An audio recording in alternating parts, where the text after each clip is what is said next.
Again, thank you for being here. This is a project currently called Physical Education in a Post-Epidemic Era, a Superior Normal.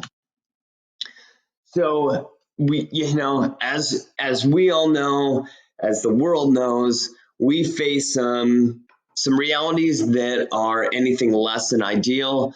However, there's teachers like the one that we're going to see that have um, been able to still be successful despite all the issues that we all know that we can all rattle off. And yeah, so we're going to check out this video and then, yeah, we'll see what's going on currently in the world. While there's been a lot of talk about the challenges and opportunities of remote learning, much of it is concentrated on the core subjects like mathematics, social studies, science, writing. But with physical education, it is a whole new ball game, literally. Everybody should be going. 1 minute jumping jacks, guys. Tucson High senior Caleb Poole listens to Coach Justin Hargraves during online PE classes. It's life-changing, but it's something that us as students have to adapt to for the time being until we can go back into school. In this case, Caleb and his classmates are doing some warm-up drills like jumping jacks, while Coach Hargraves monitors the progress on a Zoom call. It goes from conditioning to using what we have at our house to get a good workout in, push-ups, squats, using what we have in like the couch or, even if we have a chair. It also helps to have instructional videos specifically done for online physical education learning. The videos are very instructive, so we'll sit, from my part, we'll kind of go over what we're doing. We'll show the students the video, then I'll kind of re-go over that to break it down even more so, and then we'll go through the workouts. Even though you don't have a normal classroom setting, describe how this virtually is still better than nothing. The kids are still getting the instruction that they need. Obviously it's not ideal. They're able to exercise, they're able to get their heart rate up. Proving for virtual learning, it doesn't matter the classroom limitations and size, as long as you recognize there are numerous ways to exercise. Everything's going forward, all the way. 998, 999, and 1,000. Whew! As you can see, for push-ups or anything else, all you need is a limited classroom setting indoors, and you're good for some virtual PE classes. We've got you covered. All right. So teachers nationwide face very similar realities to what was described in that video. And again, while this is anything but less than ideal, teachers have risen to the challenge. They've found creative ways to run online physical education and have highlighted teaching strategies that have worked in this method of teaching. And that just might carry over into face-to-face learning, which, again, hopefully we will be back to soon, but jury's still out on that one. All right, so here we go. The past 10 months, it's really built up to what I consider to be an amazing opportunity to create a better normal. So you've got that kind of classic adage that's going on currently. I can't wait to get back to normal, or let's get back to normal. And at the beginning of this process, talking with Doc on this idea of, hey, you know what? Let's not go back to normal. When we go back to face-to-face learning, let's make it better. How can we take what we used to do, take what is being done currently, let's put it all together and let's create a new normal, a better normal.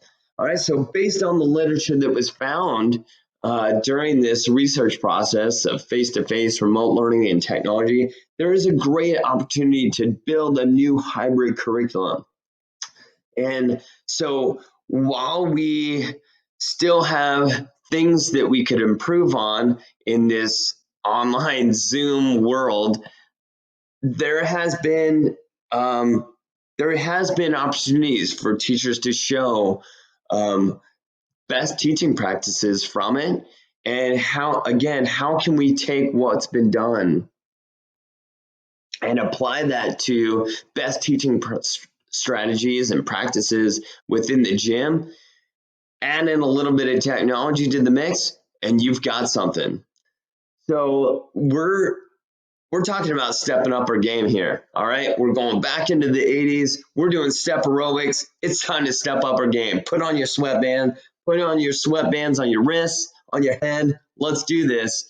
So this is really a culmination type guide that again kind of melts together those three methods. So you've got your face-to-face, your remote teaching, and again incorporating technology a little bit more than kind of what has been done kind of leading up to now. So that's where we're at. We want to, in this project, we want to build a curriculum guide that will be in the form of a digital notebook available on DVD. And the first section, it's going to be kind of divided into many different sections. The first section is going to introduce the guide, how it's going to be used, its purpose, kind of the hows and the whys. Subsequently, after that, each chapter will then focus on a particular type of teaching method, and it's going to be constructed in a very similar fashion repetitively. All right, very consistent chapters that will, again, highlight in person, remote, and how to best incorporate technology into your daily practice. So within each chapter, there's going to be basically four different elements. One, you've got lesson plan ideas for implementation. So depending on each section, there's going to be how many lesson plans will be incorporated.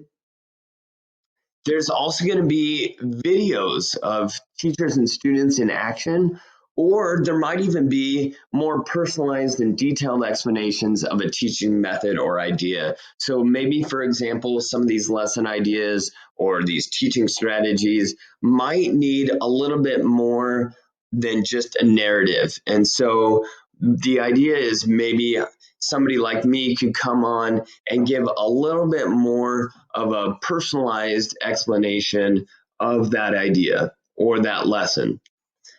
So then we've also got some visuals, pictures, diagrams, action shots, charts, highlighting these different teaching practices, highlighting these different teaching concepts. And finally, there's going to be a little bit of a narrative that will help kind of bolster these videos, these lesson ideas. That's also going to be sharing the literature-based teaching practices, how these concepts might be applied into daily teaching, and recommendations for teachers. At the end of this project, there's got to be some way to assess kind of the validity of the project, its worthiness, whether or not things are complete, whether they kind of hold up to current best teaching practices. And so what we've done is we've created a very simple chart that is basically a yes or no chart. And so on the left-hand side, you'll see the teaching practice. And on the right-hand side, you'll see kind of an analysis of that teaching process or teaching practice. So the four kind of driving questions are, does this reflect a best teaching practice? Yes or no? Is this lesson plan complete or appropriate? Is the video useful and complete? And would this strategy work in your program? So the idea behind this yes or no chart is to not only provide me with feedback, but also to it's there for the teachers. This is not the end all be all. This is not a final chapter is typed and produced. It's out there, done deal. Quite the contrary. This is going to be a living project where I hope over the course of time, it continues to grow and develop and shift and change to whatever teachers need it to be. Again, this is not a project just for me, but instead this is a project for all of elementary physical education teachers that are currently in the trenches that are looking for something more, looking for more development in their program, how they can take their program from good to great. And so using this analysis tool, I'm really hoping that that will create a process for that growth and development. And so with that being said, we have reached the end of our presentation.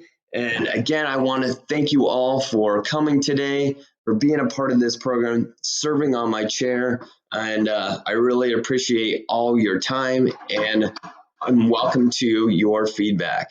All right, thank you very much.